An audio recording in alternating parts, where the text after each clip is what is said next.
आएंगे 35 अध्याय 35 का 6 से पढ़ेंगे 35 और उसका 6 आज से पढ़ें। यदि तूने पाप किया तो परमेश्वर का क्या बिगाड़ता है? यदि तेरे अपराध बहुत बढ़ जाए तो भी तू उसका क्या कर लेगा? यदि तू धर्मी है तो उसको क्या दे देता है, या उसे तेरे हाथ से क्या मिल जाता है? तेरी दुष्टता का फल तुझ जैसे पुरुष के लिए ही है और तेरे धर्म का फल भी मनुष्य मात्र के लिए है। बस ध्यान सुनिए, जिनके पास बाइबल है निकाले जरा जल्दी से निकालें, क्योंकि हर एक को वचन पढ़ना और सुनना बहुत जरूरी है। बाइबल होते हुए पढ़ना आपको आता है, फिर भी नहीं पढ़ते घर में बाइबल, तो परमेश्वर एक दिन आपसे पूछेगा, तुझे मैंने पढ़ना सिखाया था, तुझे बाइबल दी, फिर भी तूने वचन को क्यों नहीं पढ़ा? आएंगे 35:6 में, यदि तूने पाप किया है तो परमेश्वर का क्या बिगाड़ता है? पीछे वाले सुन रहे हैं? यदि कोई आज गुटखा खा रहा है, पाप कर रहा है, गाली दे रहा है, गलत काम कर रहा है, लड़कियों को छेड़ रहा है, औरतों को छेड़ रहा है, या औरतें लड़कियां लड़कों को छेड़ रही है, सावधान, नरक की आग दूर नहीं है। ऐसे लोगों को आग नहीं डाला, कान कौन सुन लेना? कोई बेटी हो चाहे बेटा हो, चाहे बड़ा हो चाहे छोटा हो, परमेश्वर किसका पछवा? परमेश्वर ने कहा है, तुम ये मत समझना मैं अभ्यास का हूं, तुम्हारी जड़ों पर कूड़ा रख दिया गया है, जो जो पेड़ अच्छा फल नहीं लाएगा काटा और आग में डाला छोड़ दो। छेड़खानी और तरफ लाइन मारना छोड़ दो, गुटखा खाना छोड़ दो। साफ लिखा हुआ है, क्या लिखा हुआ? ध्यान सुनिए, फिर मैं आपको पढ़ के सुना रहा हूं, नहीं तो घर में जाके पढ़ लेना, याद रखना ये वचन। यदि तूने पाप किया है तो परमेश्वर क्या बिगाड़ता है? यदि तेरे अपराध, यदि तेरे पाप बहुत बढ़ जाए तो भी तू उसका क्या कर? किसका? गॉड का, भगवान का, जिसका तुम नाम लेते यीशु यीशु। अगर तुम पाप करते हो इधर यीशु से करते, इधर पाप इधर यीशु से करते रहो, उसका कुछ बिगड़ने वाला तुम्हारा बिगड़ने जा रहा है। जो लोग पाप से मन नहीं फिराएंगे नष्ट हो जाएंगे, नष्ट। पाप की वजह से बीमारी नहीं जा रही, पाप की वजह से घर में छुटकारा नहीं हो रहा है, पाप की वजह से घर में एक कमजोर है, एक की कमजोरी की वजह से शैतान उसे कमजोरियों को जानता है, उसी पाप में गिराता रहता है। गुटखा वाले गुटखा चला रहता है, गाली वाले गाली जवाब करता है, या कोई विचार कर रहा है, या किसकी आंखें ठीक नहीं, शैतान उसकी आंख ठीक नहीं होने दे रहा। आपकी आंखें ठीक नहीं है तो आपका शरीर ठीक होने वाला नहीं। ध्यान सुन लो, पूरा शरीर प्रभु ने यहां तक कह दिया, अगर तेरी आंखें ठोकर खा रही हैं, आंख को निकाल के फेंक दे, अंधा होकर स्वर्ग में चला जा। मान लो किसकी आंख गंदी, आंखें रुकती नहीं, लाइन मार रही, आंखें आपको ठोकर खिला रही, प्रभु ने कहा आंख निकाल फेंक दे और स्वर्ग में चला जा। हाथ ठोकर खिला रहा, हाथ को काट को फेंक दे, ऐसा ना हो तो हाथ में दूर करके बनाना जाए। देख लेना उस दिन लोग पछताएंगे, कभी आपसे कहना उस दिन आप पछताओगे, लेकिन वहां नरक में आपकी प्रार्थना नहीं सुनी जाएगी। ऐसे कलाम कहता है, वहां रोएंगे चिल्लाएंगे और कहेंगे अगर मैं फास्ट की बात सुन लेता तो आज मुझे नरक में नहीं आना पड़ता। अभी वक्त है, नरक में जाने के बाद कोई प्रार्थना नहीं सुनी जाएगी, एक पानी की बूंद भी नहीं मिलेगी वहां, क्योंकि नरक में यीशु नहीं है, वहां शैतान रहेगा, शैतान के लोग डाले जाएंगे, चीखेंगे चिल्लाएंगे, आवाज तो बहुत आएगी, बचाओ बचाओ बचाओ, पर वहां कोई सुनवाई नहीं होगी। ऐसा कलाम कहता है। मेरे प्रियो, ये समय है चेतने का, ये समय है बुराई को छोड़ने का, ये समय है हर एक पाप से मन फिराने का। आज प्रभु आपसे प्यार करता है, वो कहता है, हे मेरे भाइयों, मेरे बच्चों, मेरे पास लौट आओ।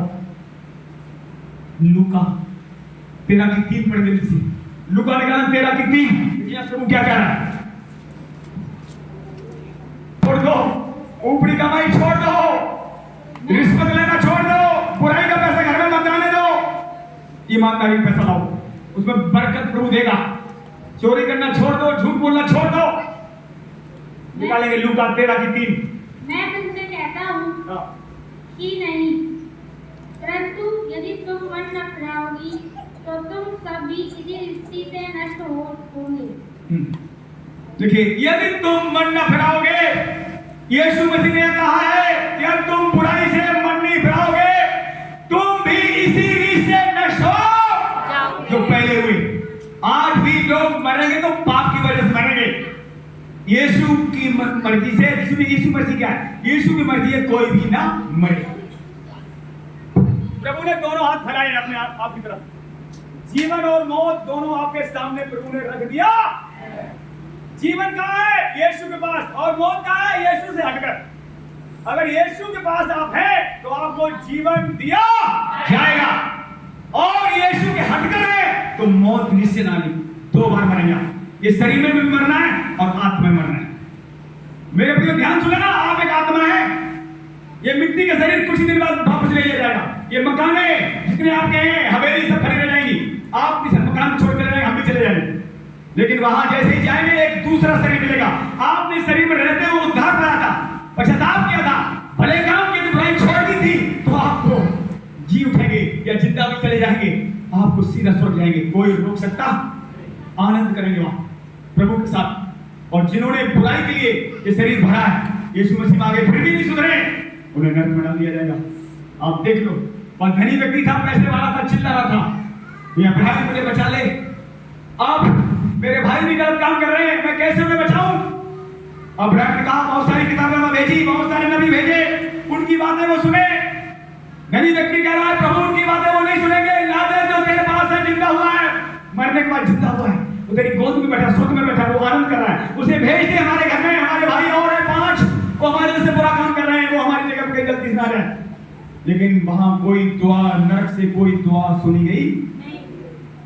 ध्यान से लेना, आपकी दुआ नहीं सुनी जाएगी। अभी अगर आप रो रहे हैं, गिड़गिड़ा रहे हैं, एक एक दुआ कबूल की जाएगी। और इस मसीह की आपके पाप ज्यादा हो सकते हैं। आपको लग रहा मैं ज्यादा पापी हूं, ज्यादा बड़े पापी यीशु मसीह ने अपने लहू द्वारा खत्म कर देगा। वो ऐसा कोई पाप नहीं है जो अपने लहू से को धोना दे। आप विश्वास करने वाले बनो, क्षमा मांगने वाले बनो, अपने प्रभु के साथ आंसू बहाने वाले बनो।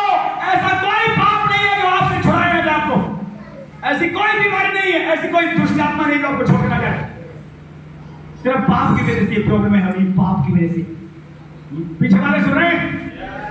अगर कोई देखिए मेडिकल, कोई मिठाई लाओ, चाहे गुड़ हो चाहे मिठाई हो, ज्यादा निकाल दो, कौन आएगा बताना? ध्यान सुनना, चींटी आ जाएगी, चींटा भी आ जाएगी, और मक्खी भी।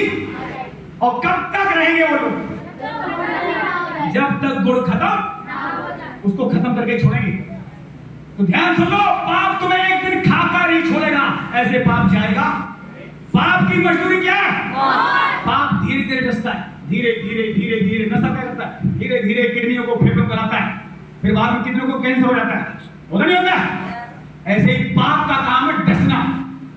जिसका काम है जो वो करेगा। यीशु काम है बचाना, शैतान काम क्या है? मारना। पाप का काम क्या है? डसना। कुत्ते का काम क्या है? भौंकना। आप देख लो, जिसके शैतान काम क्या है? मारना, चोरी करना, घात करना, हत्या करने के लिए शैतान आया है। और यीशु ने कहा मैं तुम्हें जीवन देना आया हूं, वो भी बहुत है का ऐसा जीवन जो कभी खत्म, जिसमें कोई गति। यीशु के साथ जीना सीखो। मैं तो आपको हाथ जोड़ विनती कर रहा हूं, सच बता रहा हूं। पौलुस एक विनती कर रहा है, निकाल के रोमियो 12 की एक पढ़े कि यार पौलुस क्या कर रहा है। इतना बड़ा प्रेरित हो गया, उसने बहुत सारी पत्रियां लिख डाली, और वो हाथ जोड़कर विनती कर रहा अपने लोगों के सामने। इसीलिए हे भाइयों, मैं तुमसे परमेश्वर की दया स्मरण दिलाकर विनती करता हूँ कि अपने शरीरों को जीवित और पवित्र और परमेश्वर को भावता और बलिदान करके चढ़ाओ। यही तुम्हारी आत्मिक सेवा है। इस संसार के सदस्य न बनो, परंतु तुम्हारे मन के नए हो जाने से तुम्हारा चाल चलन भी बदलता जाए, जिससे तुम परमेश्वर की भली और भावती और सिद्ध इच्छा अनुभव से मालूम करते रहो। बस फिर लगाइए। देखिए क्या लिखा हुआ है? पौलुस अपने लोगों से, जो लोग उसे दिए गए थे, विनती कर रहा था। वो इतना बड़ा प्रेरित था, उसकी जब ये वचन पढ़ते मेरे आंखों में आंसू आते हैं। इतना बड़ा प्रेरित जिसके हाथ से मुर्दे जिंदा हो रहे थे, वो अपने लोगों का आगे हाथ जोड़ रहा है। मेरे लोगों मन खराब हो रहा है, मुझे लौटाओ। जैसे आज मैं आपके आगे हाथ जोड़ रहा हूं। पता हो सकता है मेरे आंखों में आंसू हो, तब तुम्हारे अंदर आंसू आ जाए। कई बार क्या होता है, आंखों में आंसू आने से लोगों के अंदर आंसू आ जाते हैं। आते नहीं आते? कितने लोग रोते हैं, फिर भी बहुतों आंखों में आंसू आते, उनके मन हृदय क्या हो गए? मन हृदय कठोर हो गए। अगर आपके आंखों में आज आंसू नहीं आते तो आप खतरे में। मैं फिर बता रहा हूं, आप खतरे में हैं। अगर आपकी आंखों में आंसू नहीं है, तरस नहीं है, दुख को देखकर दुखी नहीं होते, आप खतरे में। आज पता है, जब मैं देख रहा हूं कुछ लोग गंदे काम कर रहे हैं, मुझे बहुत दुख हो रहा है। प्रभु इन लोगों को निकाल, बच्चों को निकाल, जवान बेटा बेटियां बहुत सरकार नाश करने लगा हुआ है। तो काम शैतान तेजी से करवा रहा है, नशा और व्यभिचार। और व्यभिचारी लोग, नशे के करने वाले लोग सुरक्षित आपके बारिश नहीं होंगे। शादी से पहले, शादी से बाद भी लाइन मारने की भी जरूरत नहीं, क्योंकि लिखा हुआ जो लाइन मारता है और लड़की को या लेडीज को छुए चाहे न छुए, लाइन आपने गलत मार दी, आपने गंदा काम कर दिया। कितना खतरनाक काम। ऐसे लोग आग में डाले छाए के सकराम कहता है। बताइए, तो मैं आपके आगे क्यों ना विनती करूं? प्रभु ने बचा निकाल इन लोगों को, क्योंकि तेरी प्रजा न सुनने की वजह से नाश हो रही है, ज्ञान के न होने की वजह से प्रभु कह रहा मेरी प्रजा नाश हो रही है। यह सब 13:17 में लिखा हुआ है, तुम जो मेरी बातें नहीं सुनते हो, इसलिए मेरी आंखों से आंसू की धारा बहती रहती है, क्योंकि तुम्हारे मन हृदय कठोर हो गए, तुम मेरी नहीं सुनते हो। प्रभु कह रहा मेरी भेड़ें शैतान ने बांध ली है, शैतान उनसे गलत काम करवाना है, पाप करवाना है। ऐसा लिखा हुआ है 13:17 में पढ़ना आप, और जिन्हें समझ आ गई है, निश्चय आप अगर समझदार हैं, शैतान आपको छू नहीं पाएगा, पाप करवा नहीं पाएगा। इसलिए हम यहाँ देख रहे हैं पौलुस प्रार्थना कर रहा है, अपने अपने शरीरों को जीवित करके, पवित्र करके, पाप का बलिदान करके चढ़ाओ। प्रभु यीशु मसीह को आपके रुपए पैसे जरूरत नहीं है। मैं फिर कह रहा हूँ, अगर आप रुपया कंसेप्ट जो बोलते हो, आप उसके पैसे 100 गुना पक्का काटोगे, लेकिन आपके रुपया देने से बोने से वो खुश नहीं है। वो खुश इसलिए होता है तुम उसका कहना मानो। बोल इस मसीह की ये सच्चाई है, जो यीशु का कहना मानेगा उसे जमीन आसमान की कोई ताकत हरा नहीं सकती। गरीबी आपके घर से जल्दी भागेगी, आप कहना मान के देखो। कर्जे भागेंगे, नशा भागेगा, व्यभिचार भागेगा। यीशु मसीह कहना मानना शुरू करो। 3 महीने के अंदर आपके जीवन में, आपकी लाइफ में, आपके घर में बदलाव आ बता रहा हूं। 3 महीने आपके लिए बहुत है। जो 3 महीने लगातार प्रभु की बातें सुने, आपको यीशु मसीह बदल कर रख देगा। वो छोटा बने, वो एक आग है, धड़कती भक्ति की सी आग है। बता दो, परमेश्वर एक आग है, वो सारी आगों को जलाकर राख कर देता है। शैतान भी एक आग है, ध्यान रखना। शैतान भी परमेश्वर में से निकला। आज्ञा ना मानने की वजह से उसे शैतान कहा गया, और आज आज्ञा जो यहाँ नहीं मानेगा वो भी शैतान के हिस्से का भागीदार बन जाएगा। आपको अगर आज्ञा नहीं मानोगे तो शैतान के पास आपको भेजा जाएगा। प्रभु तो बहुत दयालु है, उसने बहुत बड़ी दया पर करी है। अभी अनुग्रह पर अनुग्रह, छूट पर छूट है, इसलिए उसकी छूट का फायदा ना उठाएं। आपका जीवन ऐसा हो, किसी के जीवन को आप ठेस ना पहुंचाएं। तो हम यहां देख रहे हैं, मन फिराओ, लौट आओ किसके पास? और यीशु आपको मिल चुका है। मिला कि नहीं मिला? जब यीशु आपको मिल गया, जिसे यीशु मिल गया उसको सब कुछ दिया जाएगा। जो आपकी जरूरत है जमीन पर, वो भी एक पूरी की जाएगी। और आसमान जब जाएंगे वहां तो बिना मांगे आपको मिलेगा, क्योंकि वहां यहाँ काम जो आप कर रहे हैं, यहाँ परिश्रम जो कर रहे हैं, उसकी वजह से इनाम वहां आपका इकट्ठा हो रहा है। लिखा हुआ है, तुम जो मेरे कारण सह रहे हो, रो रहे हो, चीख रहे हो, चिल्ला रहे हो, तुम्हारे लोग बदनामी कर रहे हैं, तुम ठीक हो रहे, फिर भी तुम्हें तोड़ रहे, मेरी वजह से तुम सताए जा रहे हो, तो आनंदित और मगन होना, सबसे बड़ा फल तुम्हारे लिए स्वर्ग में इंतजार कर रहा है। इसलिए घबराना मत, जो आगे बढ़ेगा उसे सहना पड़ेगा। मेरे प्रियो, चारों तरफ मेरे पास खबर आ रही है, कलेश कलेश कलेश। मैंने कहा कोई बात नहीं, कलेशों में भी खुदावंद हमारे साथ है। जितना बड़ा कलेश ना हो, आग में 17 में से वो 3 व्यक्ति थे। आपने बाइबल पढ़ी तो पढ़ना, डैनियल 3 अध्याय में लिखा हुआ है, 3 प्रभु के जन थे, प्रभु के दास थे 3। एक का नाम शद्रक था, एक का नाम मेशक था, एक का नाम अबेदनगो था। 3 व्यक्ति थे, प्रभु के भय मानते थे। वहां का राजा का नाम था नबूकदनेस्सर। नबूकदनेस्सर को सुनिए, वहां के राजा ने एक मूर्ति बनाई। ध्यान सुना सब लोग, 60 फुट ऊंची, 60 फुट का मतलब 6 मंजिल ऊंची और 6 फुट चौड़ी सोने चांदी की मूर्ति खड़ी करा दी। स्थापना हुई, सब आसपास के गांव को बुलाया, दावत दी, ढोला बना दिया, सब आए, कह रहा सब मूर्ति के आगे लाइन लगा के सर झुका के जाओ। सबने सर झुका दिया। 3 लोग थे, उन्होंने सर नहीं झुकाया। ध्यान सुनना, बाइबल पढ़ लेना। 3 लोगों ने सर झुकाया, उनका नाम था शद्रक, मेशक और अबेदनगो। उन लोगों ने सर नहीं झुकाया। लोगों ने शिकायत कर दी राजा से, राजा ये तेरे राज्य में खाते पीते हैं और तेरा कहना इन्होंने नहीं माना है। राजा ने बुलाया उनको, बुला के लाओ मेरे पास। कह रहा तुमने ऐसा किया है?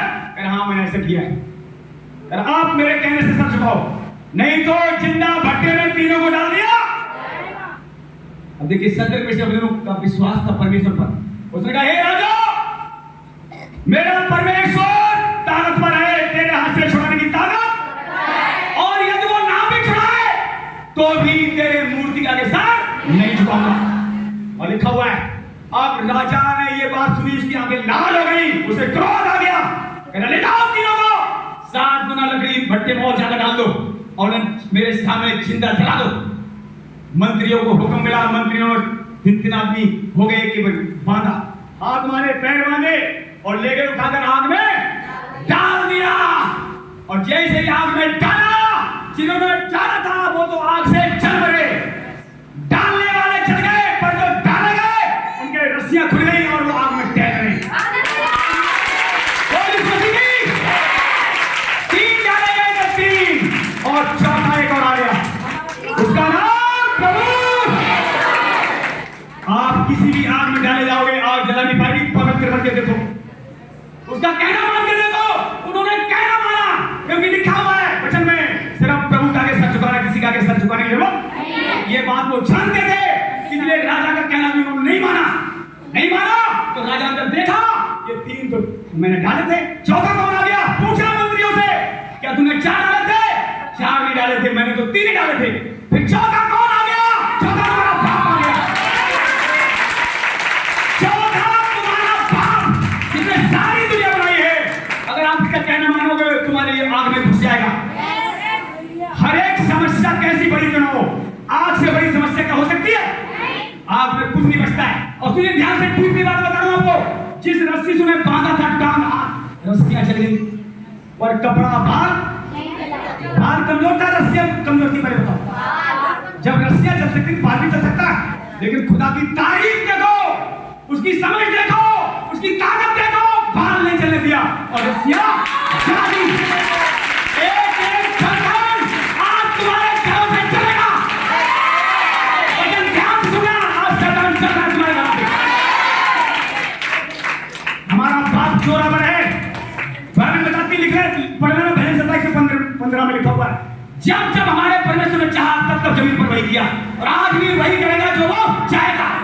वो नहीं चाहता आप नाश हो। नाश अगर कोई होगा अपनी गलती से होगा। कहना जो नहीं मानेगा, इस मसीह मन नहीं बनाएगा, वही नाश होगा। बाकी कोई ताकत आपको नाश कर सकती। जो आपका बुरा सोचेगा उसका बुरा हो, जो आपको डराएगा वो खुद डरा दिया, जो आपको गिराने की सोचा है वो गिरा दिया, जो आपको लूटेगा खुद लूटे, जो आपके पीछे भौंकेगा उसके पीछे भौंकने वाला खड़ा हुआ है। ध्यान से सुनना, जो जबड़े हैं तुम्हारे विरुद्ध खुल रहे हैं, जबड़े बंद कर दिए जाएंगे। अब यहाँ देखो, जो लोग चला रहे थे क्या वो नहीं चले? चलाने वाले चल गए, और जिन्हें चलाया गया था उनके एक बार भी पुराना नियम भी बोला करो कभी कभी। नया नियम में लिखा है एक बार और दूसरे फिर भी। पुराने नियम कहता है अगर तुझे जो चलाएंगे खुद चल, तुझे मारेंगे खुद मार। बताओ कितनी कीमत आपकी। उस परमेश्वर साथ आप ठीक से नहीं चल रहे। जो परमेश्वर आपको इतना प्यार करता है, जो परमेश्वर हर दिन आपको हाथों में थामता है, उस परमेश्वर साथ आपको कितना ठीक चलना चाहिए, कितना खौफ मानना चाहिए, कितना कहना मानना चाहिए। बताइए ना, आज भी मैं देख रहा हूं कुछ के जिनके अंदर ये वचन जा रहा है, आपका जीवन आज ही बदल जाएगा। ये वचन बदल कर रख देगा। आज के बाद मैं देख रहा हूं, अगर आप वचन ध्यान सुन रहे हो, उसके बाद नहीं खाओगे। आज के बाद तुम लाइन नहीं मारोगे, आपकी आंखों में अगर वचन जा रहा है, आपकी आंखें नीचे हो जाएंगी। आपकी आंखें जैसे कोई लड़की आएगी नीचे हो जाएंगी। अय्यूब में लिखा हुआ है, एक वचन निकाला कि बंद करेंगे, निकालेंगे। अय्यूब 31 अध्याय 31, अय्यूब 31 निकाले, उसका एक आयत पढ़ें। अपनी आंखों के साथ बाचाबाजी है, फिर मैं किसी कुंवारी पर कैसे आंखें लगाऊं? बस पढ़ के आइए। देखिए अय्यूब क्या कह रहा है। सब लोग अपनी बाइबल खोलें। अय्यूब 31 अध्याय का एक आयत हम पढ़ रहे हैं। मैंने अपनी आंखें से बाचा बांधी। क्या बांधी? आप भी बाचा बांधो। प्रभु यहाँ पे तेरे लिए, यहाँ पे तेरे लिए है। हिंदी फिल्म के लिए, गाने के लिए, सिर्फ बुरी बातों में नहीं है। ऐसे हाथ रखे, उंगली रखे, अगर वास्तव किसी आगे बात कर यहां रखो, उंगली रखो, एक सामत आ रही है आपकी आंखों में, सचमुच आपको लग रहा है मेरी आंखें ठीक नहीं है, उंगली रखो दोनों आंखों पर, एक सामत आ रही है आपकी आंखों में। खुदावन जितने लोग सचमुच आंखें अपनी ठीक करना चाहते हैं, इनकी आंखों में एक सामत दे, एक आग दे परमेश्वर।